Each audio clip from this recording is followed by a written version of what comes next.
it over with, or should he be patient and wait and see if things can improve a little bit? Muhammad, I doubt that he doesn't know the answer. And I doubt that he didn't answer him. I know that he answered him and said this money is haram.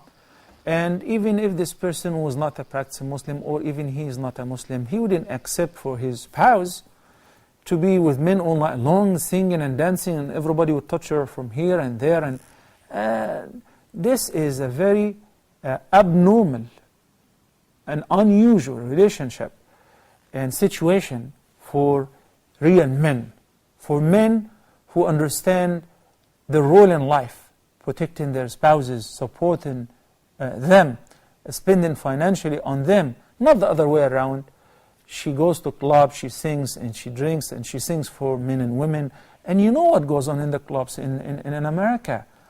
Whether in America or in Muslim countries who allow that, there is no much difference, you know. So this is entirely haram. And he said that he was practicing. Things are not very clear that he was practicing and he got married to this girl. I don't know what kind of practice he was practicing when he chooses to marry a woman who belongs to everybody, to all men, not only to him.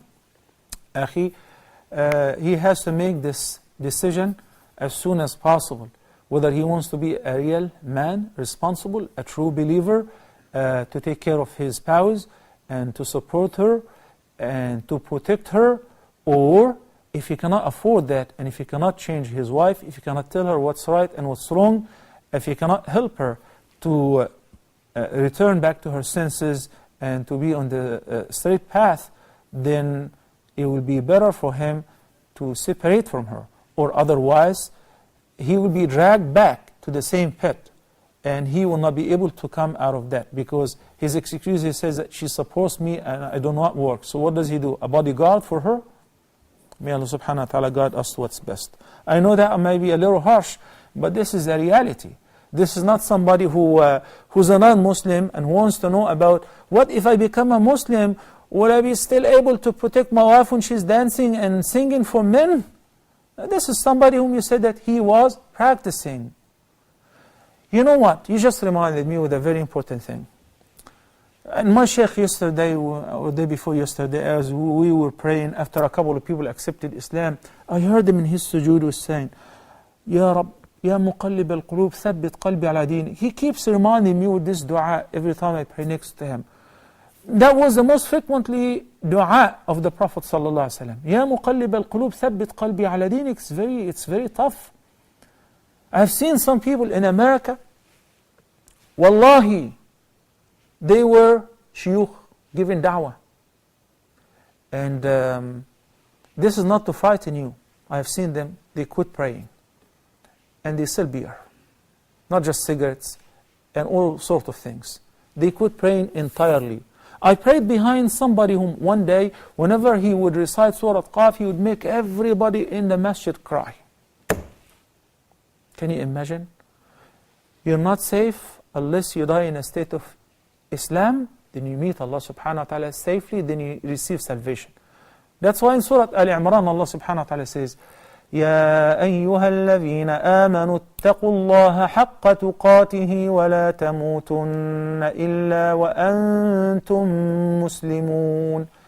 This ayah, to me when I was young, it sounded very strange.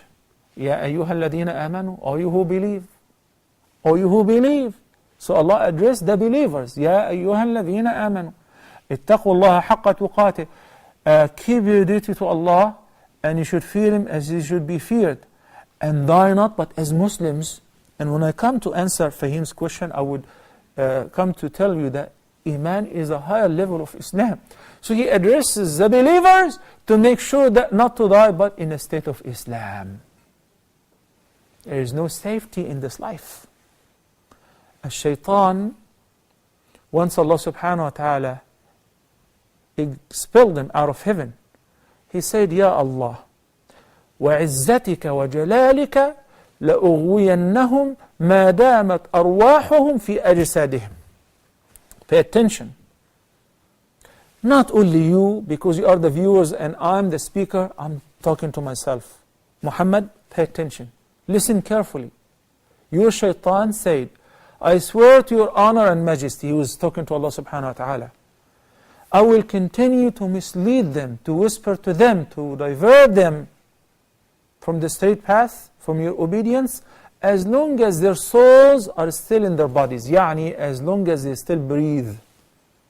As long as they're still alive. A shaitan does not take a break. When Al-Hasan al-Basri was asked, does a shaitan sleep? He said, I wish if he would ever go to sleep, would have taken a break for some time. He doesn't. Him and his offspring, 24/7, working on us, to mislead us. So he said, وَعِزَّتِكَ لَأُغْوِيَنَّهُمْ مَا دَامَتْ أَرْوَاحُهُمْ فِي أَجْسَادِهِمْ.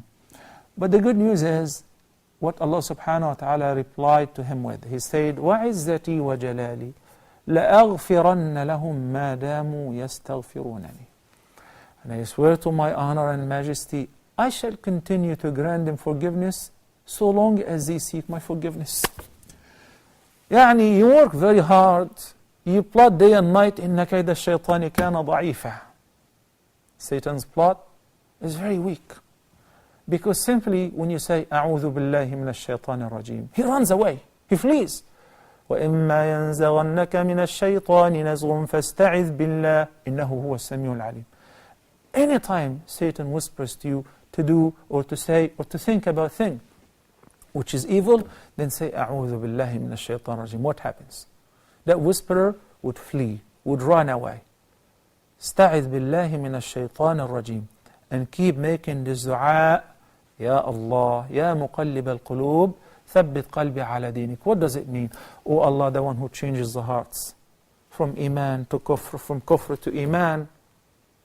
Ya Allah, the one who changes the hearts, keep my heart firm on your religion, on your straight path. Allahumma ameen.